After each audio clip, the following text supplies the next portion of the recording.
আমরা সবাই রোজাদার। ক্ষুধার্ত বলাটা রোজাকে কেমন জানি একটু অসম্মান বলা বোঝা যায়। আমরা সবাই কি রোজাদার। আর রোজা তো একমাত্র আল্লাহর জন্য। সুবহানাল্লাহ বলেন। রোজা কার জন্য?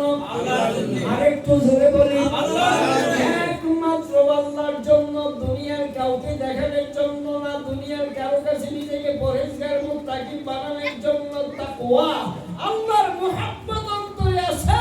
যার অন্তরে মুহাব্বত আছে, আর যাই হোক ওই ব্যক্তি রোজা নষ্ট করতে পারে না। ঠিক কি না বলেন? যত কষ্ট হোক, বলে ভাই আমার তো গ্যাস্ট্রিক, আমি কিভাবে রোজা রাখবো? আরে গাধা, তোর গ্যাস্ট্রিক, তুই রোজা রাখবি না, তোর তো এই রোজা না রাখার পরেও তো তোর বিপদ হইতে পারে না? তোর মরণ হইতে পারে না?